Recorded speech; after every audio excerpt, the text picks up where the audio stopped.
I've certainly seen evidence that there was negative briefing from the palace against Harry and Meghan. Prince Harry and Meghan Markle no longer have a deal at Spotify. Yeah, Okay, so what's happening in the world? Harry and Meghan. Yes. Again, Harry and Meghan. Don't we just love chatting about Harry and Meghan? Well, guys. So exactly how rich is Meghan Markle anyways? With reports coming daily about her struggles to make it big in Hollywood, as well as her facing some financial pressures right now, Meghan Markle surprisingly has still amassed a considerable amount of money over the years. Everything is temporary.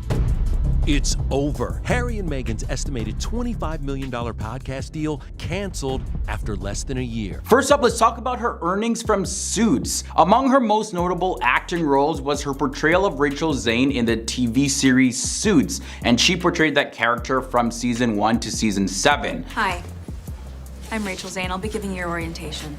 Wow, you're pretty. According to Cheat Sheet, Meghan's earnings amounted to $50,000 per episode for her involvement in the show. However, Meghan's financial success extended beyond Suits. She also enjoyed substantial earnings from smaller roles in films such as Remember Me, as well as The Candidate. Reports show that she received approximately $187,000 for Remember Me, and she also received $171,429 from The Candidate, and both of those were in 2010. Now, when it comes to other earnings, like similar to other aspiring actors, Meghan recognized the importance of diversifying her sources of income. So she ventured into the role of lifestyle expert, and she successfully managed a popular blog named The Tig for a number of years before closing it in April of 2017. The name The Tig comes from a wine called Tignanello, but oftentimes it's mispronounced Tignanello. In addition to her blog, Meghan capitalized on sponsorships and endorsements through her presence on social media platforms. This reportedly contributed to an extra income of up to $80,000 per year, and this is according to KnowNetWorth.com. I'm ashamed of myself, and I forfeit this competition.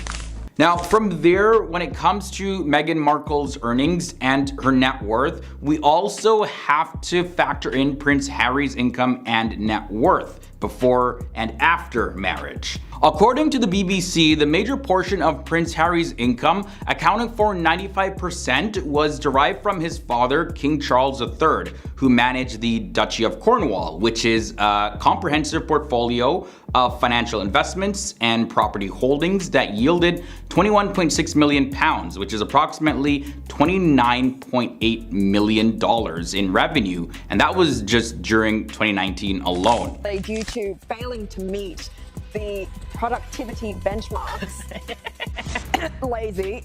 Now, this income arrangement extended to Meghan Markle after their marriage. So of course that added to her net worth. And during the period of 2018 to 2020, Prince Harry, alongside Meghan, received an annual allowance of £5 million or $6.9 million from the Duchy of Cornwall. And this financial allocation was intended to cover various expenses related to their roles as active members of the royal family, encompassing responsibilities such as wardrobe and travel expenditures, as well as personal costs. Now, the remaining 5% of Prince Harry's income, it actually originated from the sovereign grant. And what this is it's actually funded by taxpayers and administered by the government to support official duties and the operation of the royal palace. The sovereign grant, in conjunction with profits from Crown estate assets and commercial properties owned by the Crown, accumulates to a value of £82.4 million,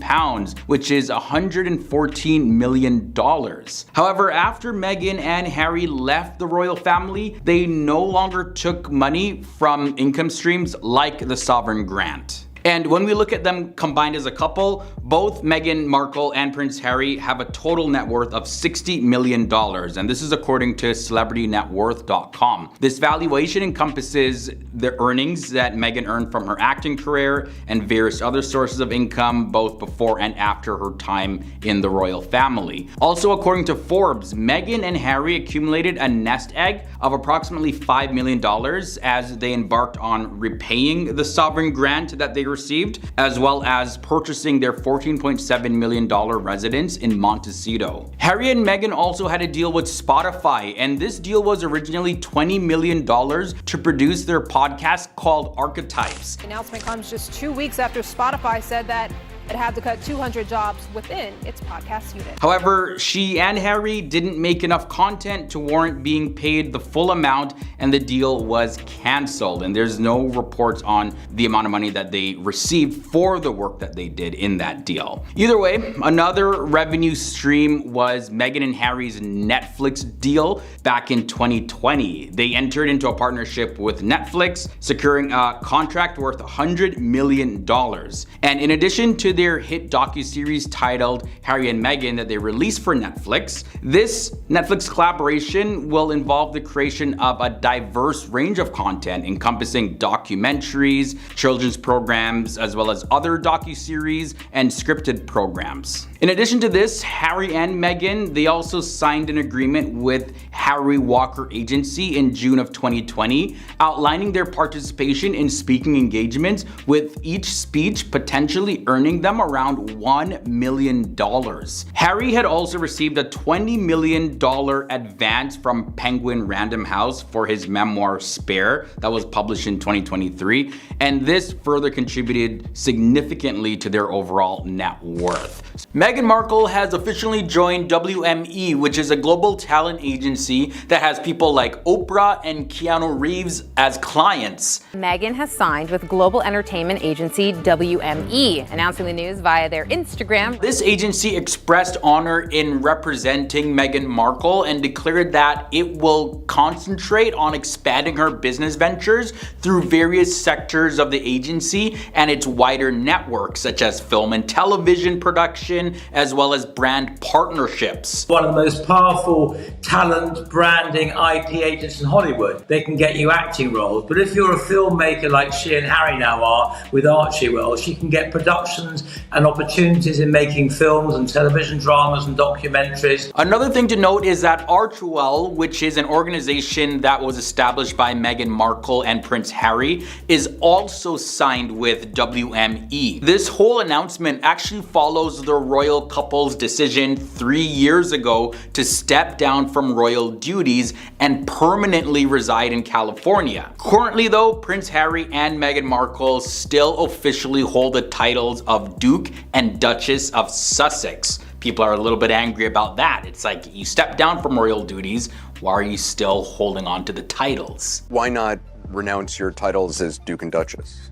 And what difference would that make? Despite her prior acting experience on the show Suits, Meghan Markle has declared in a previous interview with Variety back in the year 2020 that she had no intention of returning to acting. And she stated, and I quote, "I'm done. I mean, never say never, but my intention was never to return." After giving up their senior royal duties, Meghan and Harry, they have dedicated much of their time to their organization Archewell, which encompasses a charitable foundation, as well as it has media production divisions. But there is a whole lot of tensions that have come to light between the couple as well as other members of the royal family over the last few months especially. The couple has made criticisms and accused the royal family, and these accusations, by the way, were highlighted in their Netflix docuseries as well as in Prince Harry's best-selling book titled Spare. I realized they're never going to protect you.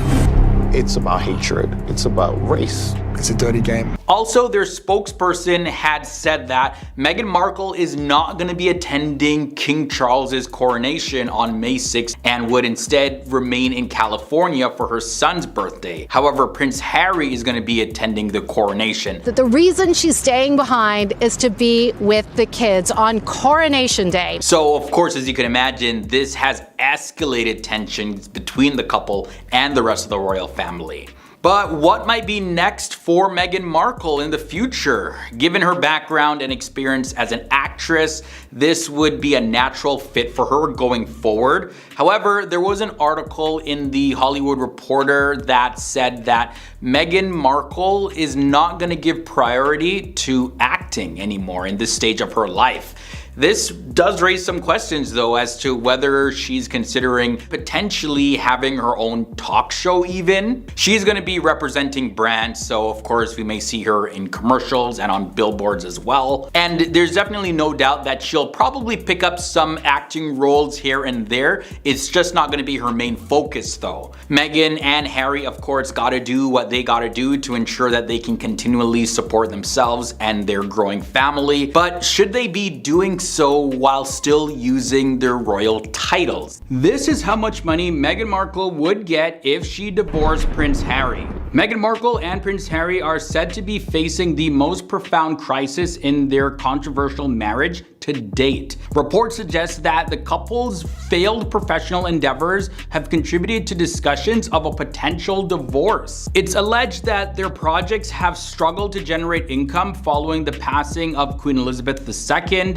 and among mounting speculation about a potential separation, the British media has begun to speculate about the potential financial arrangements for Meghan Markle, including reports of a prenuptial agreement that could result in a substantial sum of money being awarded to her. However though, it appears that this pre-agreed amount has encountered resistance from King Charles III. According to the Daily Mail newspaper, there's a clause in the agreement that outlines an arrangement for Meghan to receive $80 million. And this is to support her children, Lilibet and Archie. And this is a massive sum of money, although I'm sure it would not be paid out all at once. Meghan Markle has an estimated net worth of $5 million, and this was prior to marrying Prince Harry, and this is according to CelebrityNetWorth.com. So although she is struggling, she is doing pretty well on her own, just with her own assets outside of the marriage. According to the same website though, Meghan and Prince Harry have an estimated net worth of $60 million, which appears to combine both of their net worths since they are married now. Harry, by the way, came into the marriage with a net worth of $20 million. Now, when we look beyond the financial complexities of a divorce, custody of your children would definitely emerge as a central point of contention in the divorce proceedings. Sources indicate that Harry would potentially seek full custody of the children, and this is a stance that Meghan Markle is reportedly completely opposed to. She would not want Harry to have full custody of the children. The strain on their relationship is reported to have intensified since the global pandemic of 2020 and 2021, compounded by the financial setbacks that they have, economic instability, as well as the loss of Prince Philip and Queen Elizabeth II, which have collectively hindered the couple's ability to achieve success in their professional endeavors. And these reasons for having difficulty in succeeding in Hollywood, by the way, are said to be cited by Harry and Meghan Markle themselves. Either way, back in July of 2023, the couple faced a setback as they lost a $20 million contract with Spotify. And this didn't really have anything to do with Queen Elizabeth's passing or the global pandemic. So it's interesting that Harry and Meghan would cite those things as the reason, because the podcast with Spotify, Archetypes, fell short in generating sufficient revenue for a renewal of a second season, which was caused because they didn't produce enough episodes. Now, in Harry's situation, the British monarchy is reportedly poised to extend its support to him, with King Charles allegedly indicating that Harry, his youngest son, could potentially reclaim his royal privileges if he would divorce Meghan Markle. Now for Meghan, there appears to be a desire to retain her title as the Duchess of Sussex and remain a member of the British royal family somehow, even if she was to divorce Prince Harry. It looks like Meghan Markle has a book in the works and people are worried about what could be written in it. According to a royal author, Meghan Markle's book would undoubtedly become a bestseller, like instantly right away. Since the release of Prince Harry's memoir, Spare, in January 2023, Meghan has remained very tight-lipped, leading many royal experts to speculate that she is working on her own book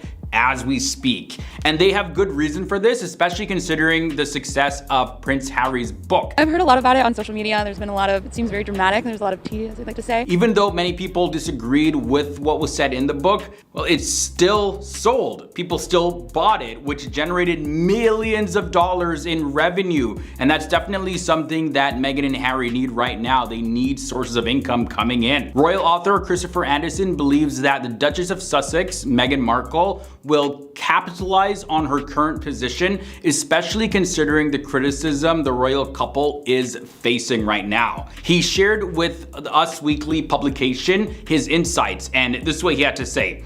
We've seen her perspective with some examples, but I'm sure there's always another rabbit to pull out of the hat. Some fact that we didn't know to put into a book. I'm sure if she wanted to write a book, it would be an enormous bestseller because once again, it would contain things we don't know yet. Christopher Anderson predicts that this might not be too far away, and this is what he added to his statements. I would imagine that is probably not in the distant future. I think they're going to take advantage of where they are, and she will do something like that. Also, Meghan Markle, she has taken a significant step towards reviving her passion project, which is her blog called The Tig, which she abandoned when she joined the royal family. And after closing it down during her relationship with Prince Harry back in 2017, Meghan Markle now plans to relaunch her blog. So even if Meghan Markle decides to not release a traditional book, she definitely will be writing something, that's for sure. And when we look at her recent signing with the renowned talent agency William Morris Endeavor,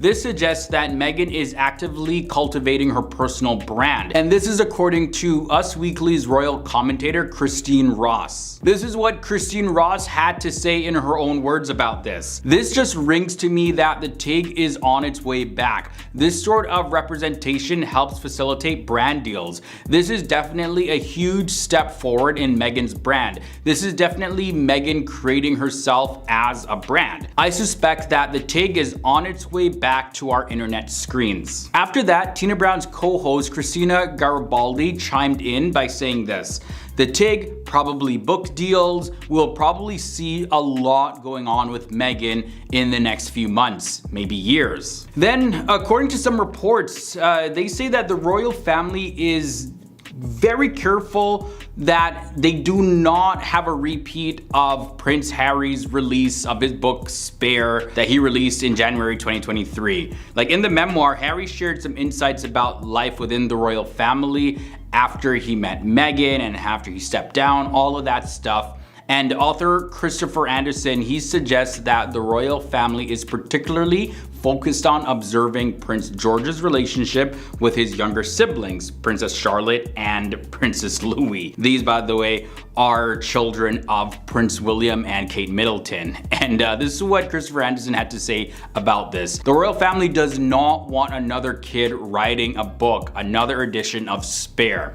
Obviously, Harry was very hurt by being in the shadow of his brother. I think they're aware of that.